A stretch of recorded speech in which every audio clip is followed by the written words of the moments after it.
नमस्कार, आप देख रहे हैं प्रदेश का नंबर 1 और सबसे भरोसेमंद news channel India news Haryana. मैं हूं आपके साथ अतुल प्रताप सिंह। दिल्ली एनसीआर की जनता प्रदूषण से बेहाल हो गई है। दमघोटू हवा में घरों से निकलना तो दूर, सांस लेने में भी खासी परेशानी हो रही। दिल्ली के ज्यादातर इलाकों में एक्यूआई लेवल 450 के पार दर्ज किया गया। गुरुग्राम, फरीदाबाद की स्थिति भी अच्छी नहीं है। हर साल की तरह स्कूल बंद करने के फैसले लिए जा रहे हैं क्योंकि ये मजबूरी है। ग्रेड 3 लागू कर दिया गया है। दिल्ली सरकार ने आपात बैठक में कई फैसले लिए तो केंद्र और हरियाणा को फिर से प्रदूषण के लिए जिम्मेदार ठहरा दिया। हालांकि हरियाणा, दिल्ली एनसीआर का इलाका, इन तमाम जगहों पर कुछ ऐसा ही नजारा सुबह और शाम में, या फिर कहें कि अब तो दोपहर में भी दिखाई दे रहा। जो हवा है वो बेहद ज्यादा प्रदूषित हो चुकी है, लेकिन राजनीति जो प्रदूषण वाली है वो कम होने का नाम नहीं ले रही। क्योंकि अगर हरियाणा की वजह से हरियाणा को जिम्मेदार ठहरा कर यह कहा जा रहा कि प्रदूषण दिल्ली में बढ़ गया, तो उसका सबसे पहला कोई खामियाजा भुगतता है तो वो हरियाणा निवासी भुगतते हैं। मामला खत्म करने की बजाय, पहले से ही कुछ ऐसी व्यवस्थाएं करने की बजाय फिर से राजनीतिक आरोप प्रत्यारोप का दौर शुरू है। लेकिन दीपावली नजदीक है और जिस तरीके से लगातार वायु प्रदूषण बढ़ता चला जा रहा है और दिल्ली एनसीआर, गाजियाबाद के कई इलाकों में 450-500 से भी ज्यादा एक्यूआई दर्ज की गई, जो अपने आप में गंभीरतम श्रेणी में आती है। जो आंकड़ा है, 2 साल पहले इसी सर्दियों के महीने में सेंटर फॉर साइंस एनवायरनमेंट ने स्टडी किया था और ये स्टडी कहती है कि दिल्ली के अंदर जो प्रदूषण होता है उस प्रदूषण में 31% जो सोर्सेज हैं वो दिल्ली के सोर्सेज हैं। 69% जो प्रदूषण है दिल्ली को, जो लोगों को झेलना पड़ता है, वो बाहर से आता है। देश के सबसे प्रदूषित शहरों में सबसे ज्यादा जो शहर है उसका नाम हरियाणा है। हरियाणा राज्य के सबसे ज्यादा आज प्रदूषित शहरों में जो है, हरियाणा राज्य के जो शहर है उनकी लिस्ट आई है। हरियाणा में किसने बढ़ा दिया है? मेरा निवेदन यह है कि दिल्ली के अंदर 24 घंटे मैं काम कर रहा हूं। मेरा हाथ जोड़ के विनती है केंद्रीय पर्यावरण मंत्री जी से कम इस समय तो सक्रिय हो जाइए। पता ही नहीं चल रहा है कि दिल्ली, देश के अंदर कोई केंद्रीय पर्यावरण मंत्रालय भी है। पूरा उत्तर भारत प्रदूषण के चपेट में है। हरियाणा के पर्यावरण मंत्री चुप हैं, बोलने को तैयार नहीं है। क्या कर रहे हैं किसी को पता नहीं। उत्तर प्रदेश के पर्यावरण मंत्री कहां गायब है किसी को नहीं पता है। और भारतीय जनता पार्टी एक स्टेटमेंट जारी कर देती है, केंद्र सरकार की जिम्मेदारी से मुक्ति, उत्तर प्रदेश की जिम्मेदारी से मुक्ति, हरियाणा की जिम्मेदारी से मुक्ति मिल जाती है उसे। हमारे से 3 गुना से भी ज्यादा पराली के केस वहां पे हैं और वो किसी पार्टी के या उसके नहीं है। वो सारे के सारे जिस प्रकार से उसकी जानकारी ली गई वो काफी ज्यादा है। लेकिन वहां की सरकार, क्योंकि आम आदमी पार्टी की सरकार दिल्ली में और उसी की सरकार पंजाब में, तो वो उसके बारे में कुछ नहीं शब्द बोलते हो, उसका नहीं जिक्र करते, हरियाणा का जिक्र। जबकि हरियाणा में बहुत कंट्रोल किया हरियाणा ने और बहुत कम घटनाएं यहाँ इस प्रकार की हैं। लेकिन मैं समझता हूं कि इसके प्रति सबकी जिम्मेदारी है, सभी को जागरूक होना चाहिए। केवल आरोप की बात नहीं करता, क्योंकि ये हर आदमी के स्वास्थ्य से जुड़ी बात है और हम सबको प्रयासपूर्वक, और दिल्ली को स्वयं भी अपना भी प्रयास करना चाहिए कि दिल्ली में अपना पॉल्यूशन भी बहुत ज्यादा है, उनको अपना भी कंट्रोल करना चाहिए। और ये निश्चित तौर से एक समस्या जरूर है इसमें कि चाहे कोई करे गलती, लेकिन भुगतनी सबको पड़ती है। मान लीजिए कहीं दूसरे प्रदेश में भी अगर होती है तो वो हवा तो फिर वहां से यहाँ भी आती है, तो सबको भुगतनी पड़ती है। तो सभी की जिम्मेदारी है कि इसको कंट्रोल करें। राजनीतिक चर्चा आपने सुन ली कि आरोप प्रत्यारोप कैसे हुआ। दिल्ली की तरफ से हरियाणा को जिम्मेदार ठहराया गया और हरियाणा की तरफ से कहा गया कि पंजाब भी तो जिम्मेदार हो सकता है, उसका जिक्र क्यों नहीं करते। अब सवाल इस बात का है कि जो मास्टर प्लान तैयार किया गया प्रदूषण को खत्म करने के लिए, वो प्लान कहां रह गया। प्रदूषण से निपटने के प्लान में पब्लिक ट्रांसपोर्ट के इस्तेमाल की अपील भी की गई है, रोक टोक की व्यवस्था भी की जा रही है, स्कूलों को बंद करने की बात कही जा रही है, लोगों को घरों से ना निकलने की अपील की जा रही है। दिल्ली में निर्माण कार्यों पर पूरी तरह से रोक लगा दी गई है। हरियाणा में भी ग्रेड 3 लागू कर दिया गया। पेंटिंग और मरम्मत के काम पर भी पाबंदी लगा दी गई। लेकिन तस्वीर कुछ वैसी ही है जैसी हर साल दिखाई देती है। दिल्ली में कच्ची सड़कों पर यातायात पर भी पाबंदी की ऐलान कर दिया गया है। BS3 पेट्रोल और BS4 डीजल गाड़ियां नहीं चलेंगी, यह भी प्लान का हिस्सा है। हमारे साथ कुछ खास मेहमान हैं, मैं आपको तारुफ कराता हूं। चर्चा में आगे बढ़ते हैं। प्रोफेसर वीरेंद्र चौहान है, बीजेपी के प्रवक्ता, बहुत स्वागत है चौहान साहब आपका। निवान शर्मा है, आम आदमी पार्टी की तरफ से, बहुत स्वागत है निवान आपका। डॉक्टर गोपाल गोयल है, CMO है, जींद के, बहुत स्वागत है डॉक्टर साहब आपका। और AK गौड़ साहब हैं पर्यावरणविद, बहुत स्वागत है AK गौड़ साहब आपका। डॉक्टर गोपाल, शुरुआत में आपसे ही करूंगा क्योंकि राजनीतिक लोगों के पास जाएंगे, आरोप प्रत्यारोप का दौर शुरू होगा। मैं बार बार ये बात कहता हूं, स्थिति बेहद भयावह दिखाई दे रही है हरियाणा में भी और दिल्ली NCR के हिस्सों में भी।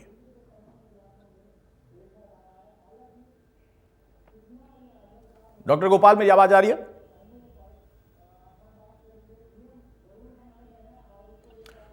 डॉक्टर गोपाल, अपनी आवाज अनम्यूट कर लीजिए आप।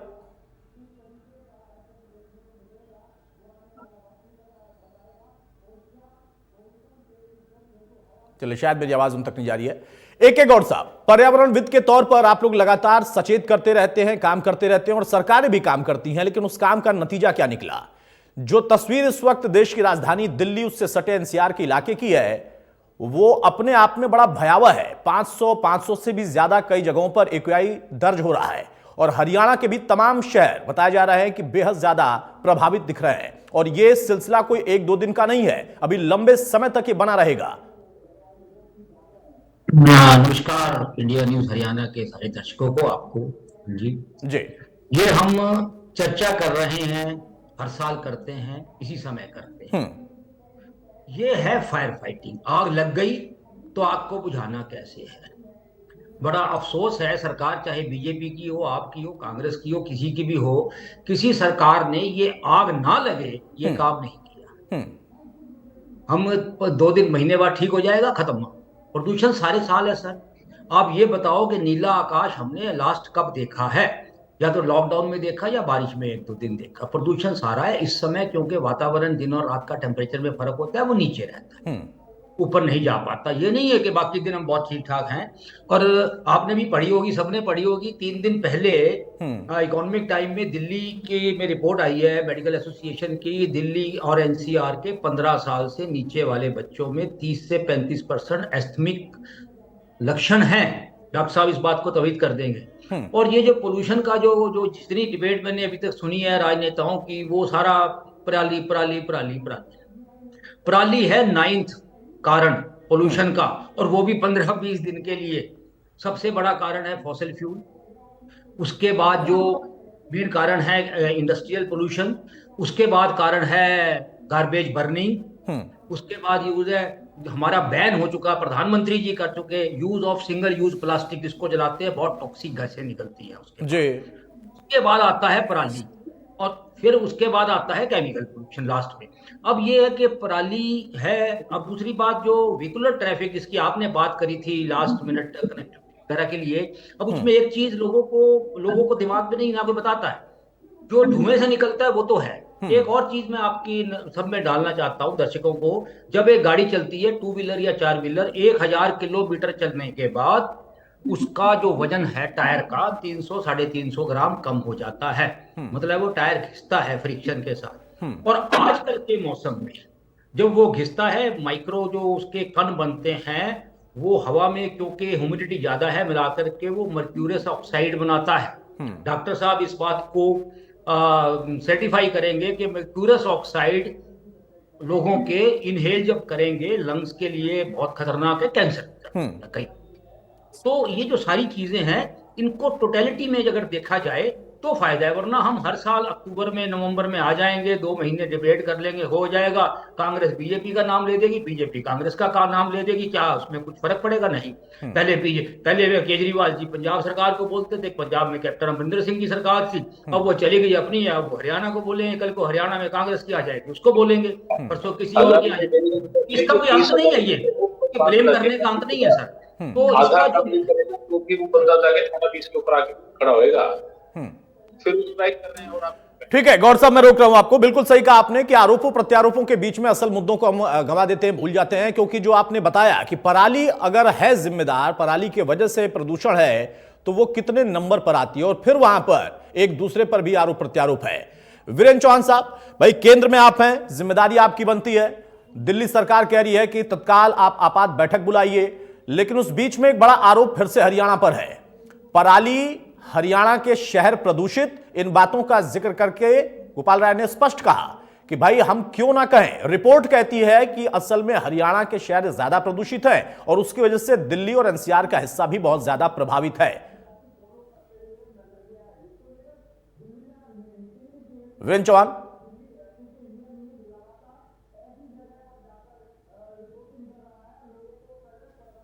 कौन सा आवाज नहीं आ रही आप? चौहान साहब अपनी आवाज अनम्यूट कर लीजिए।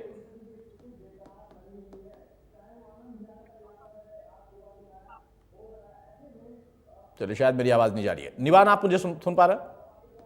जी निवान, एक बार फिर से राजनीति कि प्रदूषण के लिए कौन जिम्मेदार? गौर साहब कह रहे हैं कि यह हर साल होता है, इस 2 महीने में हम चर्चा करते हैं, सरकार भी कहती है हम प्रयास कर रहे हैं, लेकिन फिर नतीजा निकला क्या? और पराली को जिम्मेदार अगर मानते हैं, हरियाणा को जिम्मेदार मानते हैं, तो फिर उसमें पंजाब और हरियाणा दोनों का जिक्र किया जाए। और हरियाणा के लोग भी प्रभावित हैं, ऐसा नहीं है कि हरियाणा के लोग प्रभावित नहीं है, लेकिन राजनीतिक आरोप प्रत्यारोप के बीच में असल मुद्दा सबके लिए चुनौतीपूर्ण है, वो चाहे दिल्ली वासी हो, एनसीआर वासी हो, हरियाणा के लोगों, पंजाब के लोगों।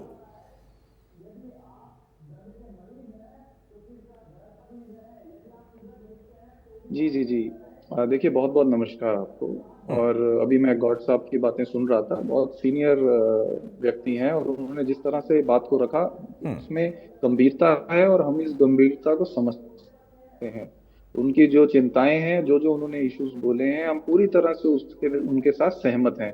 हम आम आदमी पार्टी ये समझती है कि ये विषय राजनीति करने का बिल्कुल भी नहीं है, ना हम राजनीति करने में इसमें बिल्कुल भी इंटरेस्टेड हैं। अगर आपने दिल्ली में देखा हो, हमने पिछले 200 दिनों में कभी भी हरियाणा का जिक्र नहीं किया कि हरियाणा की वजह से दिल्ली में प्रदूषण हुआ या हरियाणा की जिम्मेदारी है। हमने पिछले 200 दिनों में दिल्ली में अपने ऊपर काम किया और हमने दिल्ली के प्रदूषण को गुड एयर क्वालिटी में 200 डेज के लिए लेके आए, जो कि एक रिकॉर्ड है। आप मेरी आवाज सुन पा रहे हैं? हाँ, बिल्कुल सुन पा रहा, बोलिए। सुन पा रहे सर जी। 200 डेज के लिए हम गुड क्वालिटी में लेके आए हैं, जिसके अंदर चाहे हमारी ईवी पॉलिसी है, चाहे हमारा एनवायरमेंटल वीक जो हम मनाते हैं, जिसमें गवर्नमेंट की ओवरऑल टोटलिटी में प्रायोरिटी एनवायरमेंट है, चाहे हम इलेक्ट्रिक व्हीकल पॉलिसी हो, चाहे हम 24 आवर्स इलेक्ट्रिसिटी हो, बिल्कुल डीजल जनरेटर और जितने भी डीजल इक्विपमेंट्स हैं वो हमने 100% बैन कर दिए हैं। दिल्ली का public transport total 100% non diesel non petrol पर है। हम इलेक्ट्रिक व्हीकल्स पे सब्सिडीज देते हैं और ऐसे बहुत सारे हमारी पॉलिसीज हैं। चाहे इंडस्ट्रियल पॉलिसी है, हमने टोटल जो कोल बेस्ड इंडस्ट्रीज थी उनको बंद कर दिया है। चाहे चाहे हमने डेड लेक्स को रिवाइव किया, जो one in a kind in India है। पूरे देश में पहली बार ऐसा हुआ है कि जो डेड लेक्स हैं उनको रिवाइवल किया गया हो। ये हमने एनवायरमेंट के लिए किया। दिल्ली के अंदर हमारी प्रायोरिटी हमेशा से ये रही कि हम किसी भी तरह से जो पोल्यूशन है उसको रिकॉर्ड दर नीचे लेके आए, और ये हमने करके दिखाया, जिसके लिए हमें स्टेट लीडरशिप अवार्ड में मिला। लेकिन अब जब हम ये देख रहे हैं कि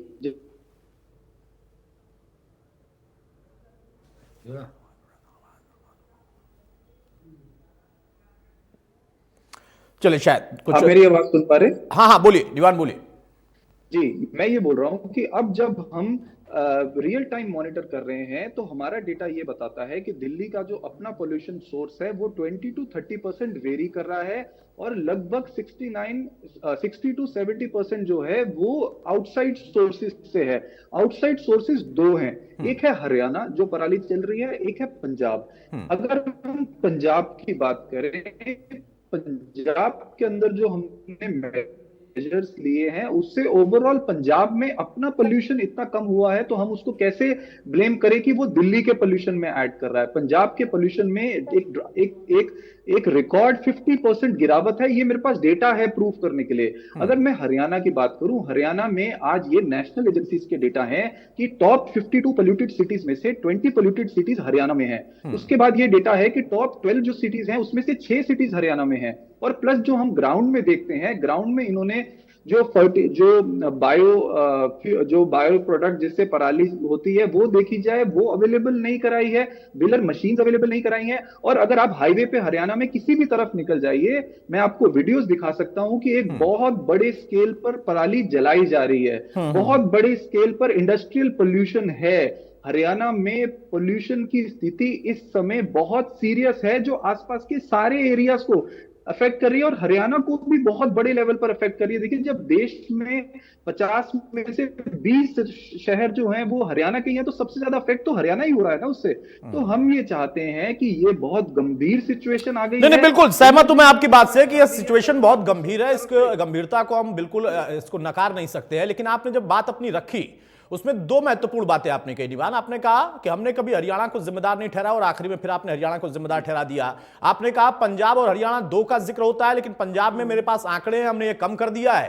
भाई हवा चलती है तो हवा एक जगह हरियाणा में ही नहीं चलती है, पंजाब में ही नहीं चलती, और केसेस के आंकड़े भी होंगे आपके पास कि केसेस वहां पर कितने, हरियाणा में कितने हैं। मुझे लगता है कि अभी भी कहीं ना कहीं वो राजनीति वाला विकल्प थोड़ा बहुत आप या बीजेपी दोनों रख रहे हैं अपने पास। चौहान साहब, निवान का कहना है कि भाई दिल्ली में हमने काम किया, अवार्ड मिला, अब गैस चैम्बर बन गई है दिल्ली, उसके लिए क्या कहा जाए, कौन जिम्मेदार है? जिम्मेदार हरियाणा है, क्योंकि हरियाणा के शहरों का नाम आया है कि सबसे ज्यादा वो प्रदूषित है और सरकार में आप हैं।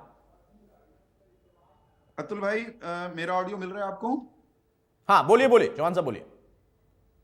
देखिए, मैं ये कह रहा हूं कि जो राष्ट्रीय राजधानी में सत्ता में हैं, वो लोग जिनके वहां सत्ता में रहते हुए, उन जिनके हाथ में राष्ट्रीय राजधानी की कमान होते हुए उन्होंने राष्ट्रीय राजधानी को एक गैस चैम्बर में तब्दील होने दिया, दिल्ली की सर्वाधिक दुर्गति होने दी, वे हरियाणा के कुछ प्रदूषित शहरों का नाम लेकर ऐसा आभास देने की कोशिश कर रहे हैं मानो हरियाणा एनसीआर से या दिल्ली से ज्यादा प्रदूषित है।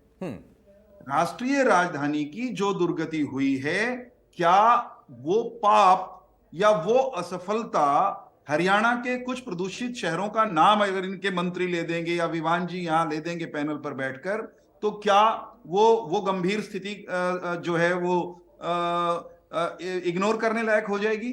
उसकी तरफ किसी का ध्यान नहीं जाएगा।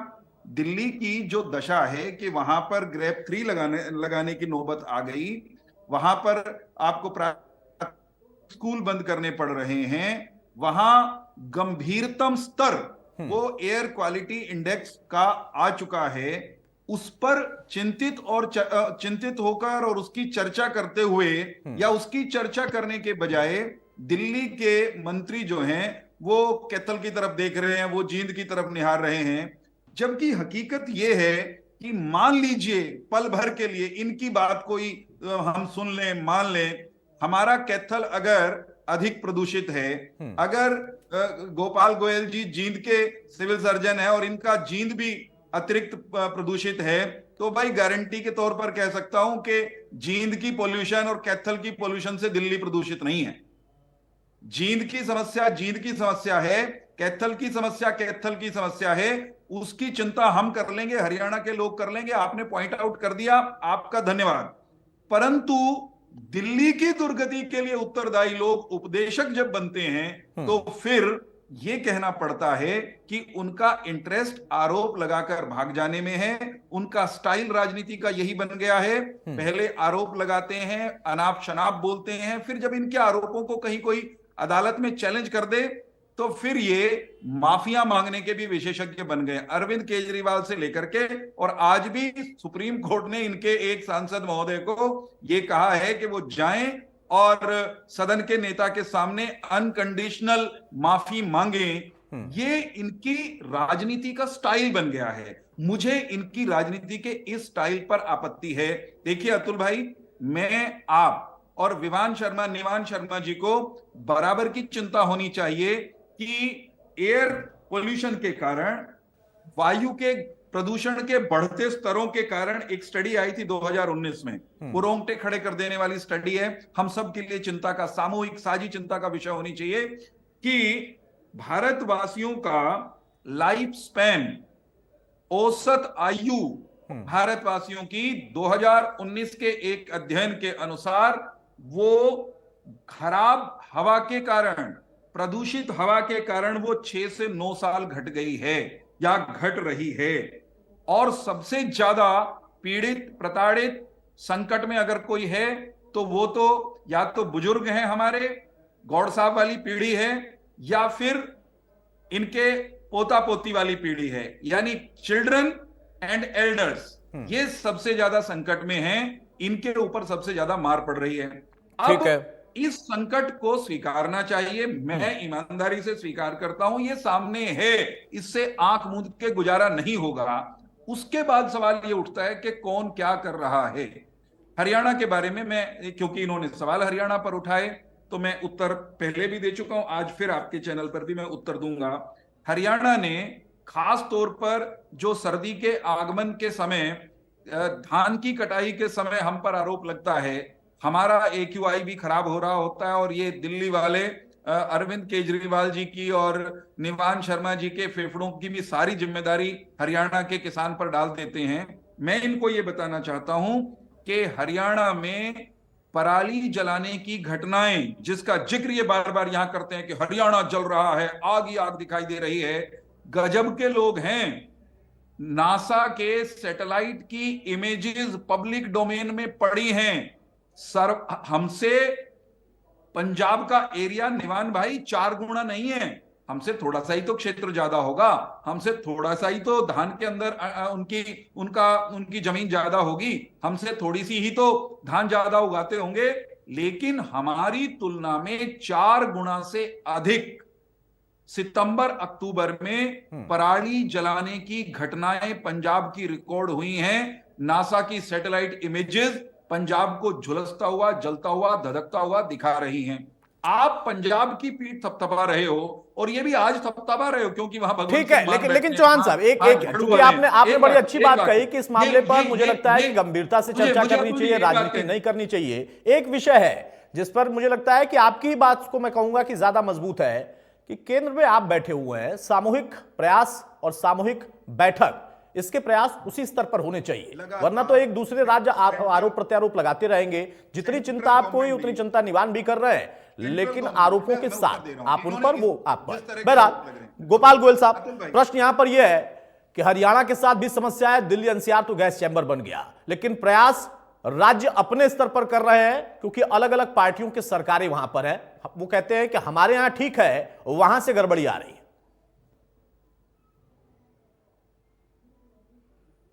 गोपाल जी, अपनी आवाज अनम्यूट कर लीजिए। जी, आ रही है मेरी आवाज? हाँ, बोलिए बोलिए। हेलो जी, नमस्कार। मैं आपको ये बताना चाहता हूँ कि हवाएं हैं, पंजाब दिल्ली देखती हैं, हमारा पंखा बड़ा है, इसके लिए ना तो एक कोई विशेष कारण है और ना ही कोई एक पर्टिकुलर एरिया जहां पे ये है। पूरा हमारा हरियाणा, पंजाब, दिल्ली एक तरह, इसके रूप से सब बात है। एक बात जो कहूंगा, कोई भी राजनीतिक पार्टी लोगों को अपना नहीं चाहती, चाहे कोई भी पार्टी पावर में हो, लोगों का भलाई करते हैं। प्रॉब्लम है कि उनकी सिंसियरिटी कितनी है। अब सबसे बड़ी बात यह है कि इस समय हालात इतने खराब हो चुके हैं कि हवा में सांस लेना मुश्किल हो गया है। आप सुबह बाहर निकलिए तो बिल्कुल गैस चैम्बर बना हुआ नजर आता है। हमारे छोटे बच्चे, हमारे बुजुर्ग, हमारे बीमार लोग, परेशान तो हम हैं। अब इसके लिए हमें सामूहिक रूप से काम करना पड़ेगा कि क्या किया जा सकता है। अब इसके लिए मैं तो एज ए डॉक्टर आपको यही सलाह दे सकता हूं कि आप बिना जरूरत घर से बाहर मत निकलिए। अगर जरूरत है तो मास्क लगा के निकलिए। सुबह और शाम की सैर फिलहाल कुछ समय के लिए स्थगित कर दीजिए। और जब अगर आप मास्क लगा के भी बाहर जाते हैं तो बिना जरूरत के कम से कम बाहर जाइए। बाहर खुले में एक्सरसाइज ना करें, इंडोर ही एक्सरसाइज करें। जो बीमार लोग हैं वो समय अपनी दवाई लें। और अगर आंखों में जलन, सांस की दिक्कत ज्यादा होती है तो डॉक्टर को दिखाएं। ये तो एक सामान्य से प्रिकॉशन है जो सभी को लेने चाहिए। इसके अलावा ये प्रैक्टिकली अब एक सामाजिक मुद्दा बन गया है, तो समाज को उठ के इसका स्वयं ही संज्ञान लेना होगा। क्योंकि हमारे राजनीतिक लोग तो हम में से ही आते हैं, तो जैसे हम चाहेंगे वो वैसे करेंगे। ठीक है डॉक्टर गोपाल, मैं आपको रोक रहा हूं, आपकी आवाज थोड़ी सी ब्रेक हो रही है, उसको जल्द सही करा लें। मुझे एक दो बात जोड़नी है। गौर साहब, प्रश्न अब यहां पर यह आपने सुन लिया, चिंता बीजेपी के प्रवक्ता को भी है और आम आदमी पार्टी के प्रवक्ता को भी है, लेकिन आरोपों के साथ चिंता है। वो कहते हैं कि हम पर आरोप लगे हैं, ये आरोप गलत है। वो कहते हैं कि हमने जो आरोप लगाया है वो आरोप सही है। अब उन सही और गलत के बीच में हवा प्रदूषित है, राजनीति प्रदूषित है, और गैस चैम्बर में दिल्ली, NCR, हरियाणा, ये सारे अपने आप में स्पष्ट संकेत देते हैं कि स्थिति जो पिछले साल थी उससे और ज्यादा खराब हुई है, ना कि बेहतर हुई है, वो भी तब जबकि कदम उठाए गए बेहतर करने के। ठीक है सर, मैंने सारे प्रवक्ता को ध्यानपूर्वक सुना, डॉक्टर साहब को, इनको, तो ये किसी कांग्रेस की या बीजेपी की, आम पार्टी की प्रॉब्लम नहीं है, देश की प्रॉब्लम है। इस तरीके से इसको देखा जाए, जैसे कि डॉक्टर गोपाल जी ने अभी भी बताया। अब प्रॉब्लम क्या है, हम क्यों नहीं कर पा रहे हैं? पहली बात यह है कि आज भी अगर आप डिबेट देखो, इसका एनालिसिस करो, तो 30% जो टाइम है अभी तक पराली पे गया, और पराली एक छोटा हिस्सा है, वो भी 15-20 दिन के लिए। सारे साल पोल्यूशन होता है, उसकी बात कोई नहीं करते। मैं अपना स्टेट की बात करता हूँ, हरियाणा की। मैं ये नहीं कहता सरकार ने कोई काम नहीं किए, काम किए, सब कुछ किए, अच्छे किए, ऑर्डर निकाले। हरियाणा में प्रॉब्लम है एनफोर्समेंट एंड इम्प्लीमेंटेशन की। फैक्ट ये है, अब कूड़ा जलाना बहुत बड़ा है, मेरे घर के आगे कूड़ा जलता है रोज। मैं 3 दफा कंप्लेंट कर चुका हूँ, पोल्यूशन कंट्रोल बोर्ड है जी हमारे पास आदमी नहीं है, हम नहीं कर सकते कुछ, फोटो भेज दो, देखेंगे, पुलिस को कंप्लेंट करो। सो हरियाणा में जो प्रॉब्लम है वो है एनफोर्समेंट की। जो हरियाणा का ऑफिस ऑर्डर संजीव जी निकालते हैं, चीफ सेक्रेटरी साहब, वो किसी आदमी या किसी डिपार्टमेंट विशेष की जिम्मेवारी नहीं देते। बिल्कुल, कह रहे पोल्यूशन कंट्रोल करना DC, SDM, pollution control board, municipal corporation, food and supply, excise department, patwari, फलाना फलाना, वो 15-16 आदमियों की लिस्ट आ जाती है। ऐसे काम कभी नहीं होता, ऐसे काम कभी नहीं होता। और दूसरा जो है, एक सिर्फ 4 महीने, इनमें 3 महीने हम बात करें, क्यों ना हम एक टास्क फोर्स बनाए नेशनल लेवल पे, क्योंकि इस साल आपने देखा होगा बंबई में भी बड़ी खराब हो गई थी हालत, थोड़े दिन पहले थाने में भी हालत खराब हो गई थी। तो ये नहीं है कि अब यहाँ की रह गई है। एक टास्क फोर्स बनाए, जैसे कि एक रेगुलेटरी टाइप की अथॉरिटी सारे पैन इंडिया के लिए, और वो कॉन्टिन्यूसली, जैसे हमारा देश ने अगर शुरू में तरक्की करी, 5 ईयर प्लान हमने बनाए थे, first 5 year plan for agriculture, agriculture में हम हो गए, second 5 year plan for industry हमारी भिलाई छिलाई ये वो बड़ी बड़ी लग गई, थर्ड में हमने और किया था, जैसे कि BARC, IIM, ये एजुकेशन वगैरह पे थे, 5 ईयर प्लान बनाए थे। वो एक दिन में नहीं, रात रात नहीं होता, कोई अनाउंसमेंट कर दे हर दिन IIM खुल की, वो बकवास की फालतू की बातें, उनमें कुछ नहीं होता। एक long term plan task force बनाए, और वो ग्रेडेड GRG बनाए, इसी तरीके से ग्रेडेड भी, पहले 6 महीने में ये एक्शन लेना है इन स्टेट ने, इनने अगले 6 महीने में ये, अगले 6 महीने में ये, अगले 6 महीने में ये। नहीं तो इसमें दिक्कत क्या है गौर साहब? पर्यावरण के तौर पर आप लोग कई बार सजेस्ट कर चुके हैं, इसमें क्या कोई व्यवहारिक दिक्कत है, कोई टेक्निकल दिक्कत है? क्यों आखिर ऐसा नहीं हो सकता, जबकि कई विदेश के ऐसे हिस्से हमने देखे हैं जहां पर ऐसे प्रदूषण बढ़ा, लोगों ने अपनी तरफ से सहयोग किया, वहां के प्रशासन ने सहयोग किया, प्लान बनाया और फिर उसे एग्जीक्यूट किया और उसका असर हुआ। आपने अभी मुंबई का भी उदाहरण दिया, इसमें दिक्कत कहां आती है? सर मैं बताता हूँ बात, हमारी एक सोच जो है ना आम आदमी की, चाहे वो कोई किसी भी पार्टी से हो, फालतू की बात है ये नहीं है। एक छोटा सा कंट्री है नॉर्डिक में, नेदरलैंड, हॉलैंड भी बोलते हैं, एम्स्टर्डम उसकी राजधानी है, जो अभी आज से 5 साल पुरानी बात है। मैं गया वहां, जो मेरा होस्ट था वो मेरे को गाड़ी में लेने आया, जहां हमने विजिट करना था गए, और वहां से एक जगह थी, वहां हमें 2 साइकिल मिल गई और हमने साइकिल पे गए। तो मैंने कहा तुम साइकिल इस्तेमाल करते हो? कह रहे यार हमारे प्राइम मिनिस्टर भी करते हैं, प्राइम मिनिस्टर भी करते हैं, पार्लियामेंट में भी आते हैं। तो उसने एक बात करी जो मेरे मन को छू गई, मैं आज आपके साथ शेयर करना चाहता हूं। वो कह रहा, ग्रेट कंट्री और developed country are not those where poor drive the cars, developed country are those where rich drive the bicycles. एक उन्होंने बात करी, अब मैं उसकी बात को बिना झंझना गया, क्योंकि जो मैं देखता हूं हमारे प्राइम मिनिस्टर का तो काफिला चलता है जी पूरा 40 गाड़ियों का, चाहे वो चीफ मिनिस्टर हो चाहे किसी पार्टी का हो। और ये अगर देखो इतिहास में तो इंदिरा गांधी की एसोसिएशन के बाद बढ़ गया, पहले इतना ज्यादा नहीं था। हमारे प्राइम मिनिस्टर जनता में उतर के घूमते थे, करते थे, आजकल वो चीज खत्म हो गई है जब से इंदिरा गांधी का हत्या हुई और पंजाब में बेअंत सिंह चीफ मिनिस्टर साहब की उग्रवादियों ने हत्या कर दी, इन 2 के बाद। तो एक हमारी जो सोच है ना, अब आप किसी भी शहर में चले जाओ, आपको मिलेंगी बहुत सारी बड़ी बड़ी गाड़ियां, उसमें एक आदमी बैठा है ड्राइवर के साथ, बस। क्या ये हमारे देश के लिए, एनवायरनमेंट के लिए? नहीं, ये बात आपने जो कही है बड़ी बात है, और इसके लिए सिर्फ सरकारें जिम्मेदार नहीं होती है, उसके लिए आदमी, जो एक आम आदमी है, उसकी सोच भी जिम्मेदार उतनी ही है। क्योंकि पब्लिक व्हीकल के लिए कहा जा रहा, लेकिन शायद लोग उसकी तरफ उतना उत्साहित नहीं नजर आते हैं कि नहीं सर, अपनी गाड़ी से। हमारे प्रधानमंत्री जी ने लाल किले से 4 साल पहले कहा था कि पेरिस में एग्रीमेंट किया है, सिंगल यूज प्लास्टिक 5 चीजें उन्होंने बैन कर दी, क्योंकि वो प्रदूषण के लिए बहुत खतरनाक है। वो जलाते हैं तो CO2 इतनी होती है कि उसका हद कोई नहीं, बहुत प्रॉब्लम है। प्रधानमंत्री जी ने किया, उसके बाद सेंट्रल पोल्यूशन बोर्ड ने नोटिफिकेशन निकाला, स्टेट ने निकाला। मैं गारंटी से कह सकता हूं, मैं पिछले महीने तेलंगाना में था, उससे पहले तमिलनाडु में था, अब मैं हरियाणा का रहने वाला हूं। किसी भी स्टेट में सिंगल यूज प्लास्टिक का बैन 5-10% से ऊपर लागू नहीं हुआ। सही बात। ये तो हमारे प्रधानमंत्री जी की वो है जो लाल किले से अपील करते हैं जनता से, ये तो जनता हम है। हम हर चीज के लिए प्रधानमंत्री को करते हैं। ठीक है गौर साहब, रोक रहा हूं आपको। निवान शर्मा, देखिए राजनीतिक मुद्दे, राजनीतिक आरोप प्रत्यारोप तो समझ में आते हैं, लेकिन आप भी सहमत है, अच्छी बात है, चौहान साहब भी सहमत, अच्छी बात है। अब सवाल इस बात का है कि पंजाब में आपकी पार्टी सरकार में आपने काम किया, आपने कहा आंकड़े कम हो गए, प्रदूषण कम हो गया। दिल्ली में आपने काम किया, आपने कहा प्रदूषण कम हुआ। हरियाणा में बीजेपी कह रही है हमने काम किया, प्रदूषण कम हुआ। तो ये प्रदूषण है कहां फिर जिस पर आरोप प्रत्यारोप चल रहा है? क्यों दिल्ली एनसीआर का हिस्सा गैस चैम्बर बोला जा रहा है? क्यों हरियाणा के शहर लिस्ट में आ रहे हैं कि वहां प्रदूषण है? तो देखिए, अभी हमारे बीच में इतने सीनियर एनवायरमेंटलिस्ट हैं, उन्होंने जो बातें कही है, मैं एक एक बात उनकी नोट कर रहा था, मैंने बकायदा ऑन रिकॉर्ड नोट किया है। और हमारी party is a party that welcomes feedback. हम जो भी उन्होंने सुझाव दिए हैं, उसमें से कुछ ऐसे सुझाव हैं जो हम ऑलरेडी कर रहे हैं। जैसे उन्होंने टास्क फोर्स कहा, हमारी ऑलरेडी पंजाब और दिल्ली में टास्क फोर्स है। पंजाब में 4000 पार्टी वॉलंटियर्स की टास्क फोर्स है, जिसको हम किसान मित्र कहते हैं, जिसका काम ही पोल्यूशन कंट्रोल है।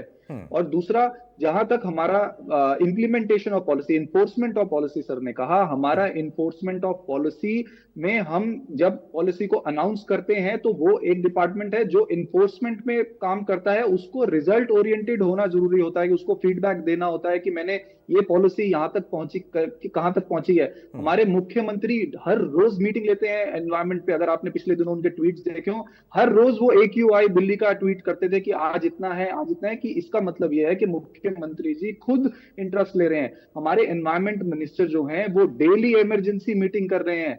ये है कि एक स्टेट में एक इमरजेंसी है, उससे निपटने के लिए एक एक्शन प्लान। अब मैं हरियाणा की जहां तक बात करूं, आपने बोला कि हरियाणा की सरकार कह रही है कि हम भी कर रहे हैं। देखिए डिफरेंस क्या है, ये कोशिश करते हैं कि हम इसको हरियाणा वर्सेस दिल्ली बनाएं, ये कोशिश करते हैं हम इसको हरियाणा वर्सेस पंजाब बनाएं, लेकिन ये हरियाणा वर्सेस दिल्ली, हरियाणा वर्सेस पंजाब नहीं है। हम हरियाणा में हैं, हम सबसे ज्यादा इफेक्ट हरियाणा ही हो रहा है। दिल्ली तो हो ही रहा है, वो दिल्ली हैंडल कर रही है। हम हरियाणा की बात कर रहे हैं कि सबसे ज्यादा इफेक्ट हरियाणा हो रहा है। उसमें ये क्या यही तो सियासत है ना विवांगे। सर एक सेकंड, इनके मिनिस्टर ने अभी तक कोई भी इमरजेंसी मीटिंग बुलाई है? क्या highest level of meeting call हुई है? क्या मीडिया में एक बार भी ये हुआ कि मुख्यमंत्री ने हाईएस्ट लेवल ऑफ मीटिंग बुलाई है एनवायरमेंट के ऊपर? हम हर रोज बुला रहे हैं। पंजाब में एवरी डे एनवायरमेंट के ऊपर इमरजेंसी मीटिंग हो रही है, दिल्ली में एवरी डे मीटिंग हो रही है, हरियाणा में एक भी अभी तक मीटिंग ऐसी नहीं हुई है जो हमने बाहर सुनी हो। अगर ये शांति में अंदर बैठ के डिस्कस करते हैं, this is a thing that should come out in public. दूसरी बात, सिर्फ लास्ट बात मैं बोल रहा हूं कि हम दिल्ली में पॉलिसी लेके आए हैं पोल्यूशन के ऊपर, ईवी पॉलिसी लेके आए हैं, इंडस्ट्रियल पॉलिसी लेके आए हैं, और ऐसी दसियों पॉलिसी मैं आपको गिनवा सकता हूं। ये सिर्फ आंकड़े और अनाउंसमेंट का बात छोड़ दें, ये मुझे पॉलिसी बताएं कि हरियाणा में ठीक है, चौहान साहब से इसका जवाब ले लूंगा। निवान शर्मा, एक बार फिर से आपसे पूछ रहा हूं, आपने कहा कि दिल्ली में टास्क फोर्स है, जिसका क्या दूसरा नाम बताया आपने? जी, किसान मित्र। कुछ ही नाम रख लें, किसान मित्र। दिल्ली में किसान कितने हैं? किसानों के लिए आपने किसान मित्र बना दिया, बहुत अच्छा काम किया, किसानों को जागरूक करने के लिए अच्छा काम किया। लेकिन प्रदूषण के लिए गौर साहब, जो कि हम सब में सबसे सीनियर हैं और पर्यावरण को हमसे कहीं ज्यादा बेहतर समझते हैं, कि उसके अगर ये कारण निकल कर आ रहे हैं तो उसमें प्रमुख कारण क्या है? किसान और पराली पीछे है, कारण है, लेकिन बहुत पीछे की लिस्ट में है। आप वॉलंटियर बना रहे हैं किसानों के लिए, आपने बाकियों के लिए क्या किया, उद्योगों के लिए क्या किया? वही सवाल चौहान साहब के लिए भी मेरा, सिर्फ आपसे नहीं। पहला, चौहान साहब उन्होंने अपनी तरफ से वॉलंटियर भी बना दिए हैं, उन्होंने फोर्स भी बना दी है, उन्होंने डेली इमरजेंसी मीटिंग कॉल भी की है। वो कहते हैं कि आपने तो मीटिंग ही नहीं की। देखिए, जहां तक मीटिंग्स का सवाल है, मुझे थोड़ा सा मुस्कुराने ले दीजिए। हालांकि गंभीर स्थिति है, इसमें मुस्कुराने की गुंजाइश कम ही है, लेकिन जब ये मीटिंग्स की बात करते हैं तो मुझे स्वर्गीय जसपाल भट्टी याद आते हैं। जसपाल भट्टी जी एक शो किया करते थे टेलीविजन पर, और उसमें एक एपिसोड ऐसा भी था जिसमें सरकारी महकमों में मीटिंग बुलाई जाती है, चाय पी, समोसे खाए और बाहर निकलने पे अतुल प्रताप जी ने पूछ लिया कि क्या किया मीटिंग में, अगली मीटिंग का एजेंडा तय किया। मुझे लगता है पंजाब और दिल्ली वाले मीटिंग्स ऐसी ही करते होंगे और उन मीटिंग में से निकल के जैसे आज दिल्ली के मंत्री बोल रहे थे उसी अंदाज में आके अपने किए कराए पर कोई बात करेंगे नहीं और पड़ोस में उठा करके जो अपयश का टोकरा है वो हरियाणा की तरफ सरका देंगे, कहीं उत्तर प्रदेश की तरफ सरका देंगे।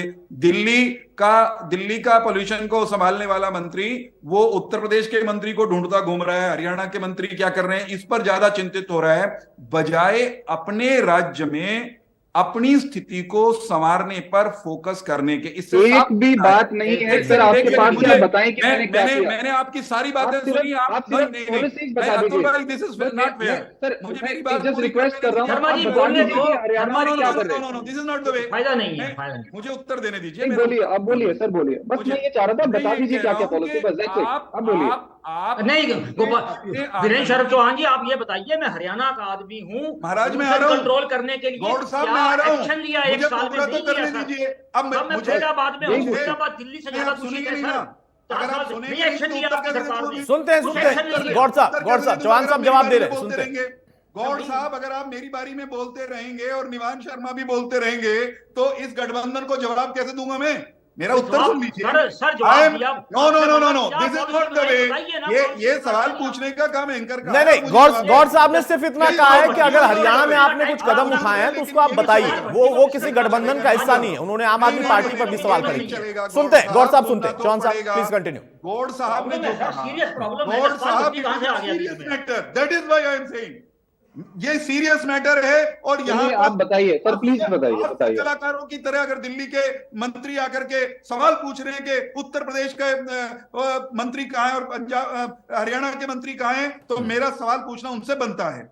अब मैं जो ये सवाल उठा रहे हैं उन पर अपनी बात कहता हूं। ये ऐसा चित्र खींचने की कोशिश करते हैं जैसे इलेक्ट्रिक व्हीकल की पॉलिसी बनाने वाला दिल्ली एकमात्र प्रदेश है। भाई साहब, शायद आपसे पहले हम इलेक्ट्रिक व्हीकल की पॉलिसी हरियाणा में ला चुके हैं। हरियाणा में इलेक्ट्रिक व्हीकल्स की तरफ हरियाणवियों का रुझान बढ़ रहा है, हम इंसेंटिव दे रहे हैं, हम भी पॉलिसी ला चुके हैं। ये मत घोषित करिए कि पॉलिसी बनाना केवल जो है ना निवान जी की। हरियाणा में BS3 डीजल अभी तक चल रहा है। रुक तो जाओ, अपनी बारी में कह लेना ना, मैंने सारी सुनी ना आपकी, मैंने सारी सुनी। दूसरा, जैसे संकट ये बढ़ता है इन दिनों, पिछले कुछ सालों से विंटर आती है, सर्दियां आती हैं। अतुल भाई, एक बात को समझना पड़ेगा, गौड़ साहब भी सहमत उससे होंगे कि जो पोल्यूशन के कारक हैं, चाहे वो वेहिकुलर पोल्यूशन हो, चाहे सड़कों का डस्ट हो, चाहे इंडस्ट्रियल पोल्यूटेंट हो, वो सारा साल एक जैसे रहते हैं। कुछ एक दिनों के लिए 15-20 दिन, महीना वो पराली का बढ़ता होगा कुछ क्षेत्रों में। सच्ची बात यही है, वेहिकुलर पोल्यूशन समेत दूसरे सोर्सेज पोल्यूशन के ज्यादा हैं। तो कुल मिलाकर ये कह सकते हैं कि सर्दी के मौसम को छोड़ दें या सर्दी के मौसम समेत साल भर प्रदूषण के सोर्सेज लगभग वही रहते हैं। प्रदूषण भी है सर, साल भर है। दैट्स व्हाट आई से। मुझे पूरा करना चाहिए। संकट बढ़ता क्यों है? संकट इसलिए बढ़ता है क्योंकि मौसम बदलता है, तापमान गिरता है और उसके कारण ये जो पोल्यूटेंट हैं ये हवा में फैल नहीं पाते, इनकी कंसंट्रेशन बढ़ जाती है। तो हरियाणा सरकार ने, हरियाणा के पोल्यूशन कंट्रोल बोर्ड ने एक विंटर एक्शन प्लान ऑलरेडी बना रखा है, उस पर वो काम कर रहे हैं। मैं गौड़ साहब की बात से इस सीमा तक तो सहमत हो सकता हूं कि एग्जीक्यूशन में खामियां होंगी। गौड़ साहब, आप लिख के भी कुछ भेजेंगे हमारे पास कि ये खामियां हैं, हम उन पर एक्शन लेंगे। नहीं, सुझाव गौड़ साहब लगातार देते रहते हैं। इसके पहले भी हमने कई बार चर्चा की, लेकिन सुझाव पर अमल में बहुत विलंब रहता है। अब मैं रोक रहा हूं, गौड़ साहब 1 मिनट रोक रहा हूं। मेरी बात हो गया सर, अब समय नहीं है। चौहान साहब समय नहीं है, माफी चाहूंगा। केंद्र की सरकार ने भी उपाय किए हैं। सेंट्रल एयर क्वालिटी जो उसको कमीशन जो है, एयर क्वालिटी मैनेजमेंट का सेंट्रल कमीशन उन्होंने बनाया है। लगातार सेंट्रल पोल्यूशन कंट्रोल बोर्ड राज्यों के पोल्यूशन कंट्रोल बोर्ड्स के साथ बैठकें करके सारी चीजों को मॉनिटर कर रहे हैं। राज्यों को जहां जैसी मदद वो मांग रहे हैं वो दी जा रही है। हरियाणा में हम पराली वाले इशू को, जिस पर सबसे पहले निवान शर्मा जी ने हमला बोला था, हमारी परफॉर्मेंस, हरियाणा के किसान का व्यवहार, अपेक्षाकृत पंजाब की परफॉर्मेंस, वहां की सरकार की, और हमारे नहीं, दोनों को ही करना होगा, पंजाब को भी करना होगा, हरियाणा को भी करना होगा और फिर दिल्ली को भी करना होगा, क्योंकि दिल्ली में तो अलग तरीके की व्यवस्थाएं भी की गई। चौहान साहब रोक रहा हूं सर। निवान शर्मा, देखिए मीटिंग आपने की तब भी प्रदूषण है, इनके ऊपर आपने आरोप लगाया कि इन्होंने मीटिंग नहीं की तब भी प्रदूषण है, तो मुझे लगता है कि अगर मीटिंग इन्होंने से तो टास्क प्रदूषण फोर्स नहीं जाने बनाई वाला। तो मेरी टास्क फोर्स तो पंचायत स्तर तक काम कर रही है, निवान हमारी शर्मा। टास्क फोर्स तो ब्लॉक में भी है, देखिए, हमारी टास्क फोर्स देखिए, तो डिस्ट्रिक्ट लेवल पर भी है। मैं समझ ये गया। टास्क फोर्स पॉलिसी, ये नारे लगा लगा कर केवल एक जवाब दे, एक मिनट चौहान साहब, एक मिनट निवान शर्मा जल्दी से। सर देखिए, सबसे इंपॉर्टेंट चीज, जब तक ये डिनाइल मोड में रहेंगे और मानेंगे ही कौन नहीं, डिनाइल मोड में है? कौन डिनाइल मोड में है? आप प्रोपेगेंडा मोड में हैं, आप प्रोपेगेंडा मोड में हैं। रिक्वेस्ट कर रहा हूं आपसे चौहान साहब, देखिए आपके बीच में आपने मुझे रिक्वाया, आप स्वीकार करने के मैं लिए ऐसे अपनी बात नहीं रख पाऊंगा सर। आप रिपीट नहीं, मुझे बोलने दीजिए। फेलियर स्वीकार किया क्या अतुल जी, आपने? दिल्ली की सरकार का नहीं सर, देखिए मैं तो चुप आपको भी कराता हूं, आप भी नहीं मानते हैं, वो भी नहीं मान रहे। मेरा सवाल ये है ना कि डिनाइल मोड में कौन है? जब पंजाब में कांग्रेस की सरकार थी तो जैसा गौर साहब ने बताया, तब हरियाणा और पंजाब दोनों जिम्मेदार होता था। अब आप कहते हैं कि सिर्फ हरियाणा जिम्मेदार है। डिनाइल मोड में अगर वो है तो डिनाइल मोड में निवान भाई आप भी दिखाई देते हो। मुझे लगता है कि दोनों ही गंभीरता से चर्चा कर रहे थे और दोनों ने कहा कि हमारी सरकार ने ये प्रयास किए, और गौर साहब ने कहा कि इसमें सामाजिक प्रयास भी होने चाहिए, तब जाकर इस समस्या से मुक्ति मिलेगी, क्योंकि बहुत शुक्रिया, निवान साहब का, निवान जी आपका और गौर साहब आपका भी। तो मौजूदा दौर में एक बार फिर से गंभीर विषय है प्रदूषण, लेकिन सवाल इस बात का है कि इस पर गंभीर है कौन? आम आदमी गंभीर है, सामाजिक लोग गंभीर हैं, या फिर सरकार गंभीर है, या फिर सब गंभीर हैं और प्रदूषण भी गंभीर है? नमस्कार।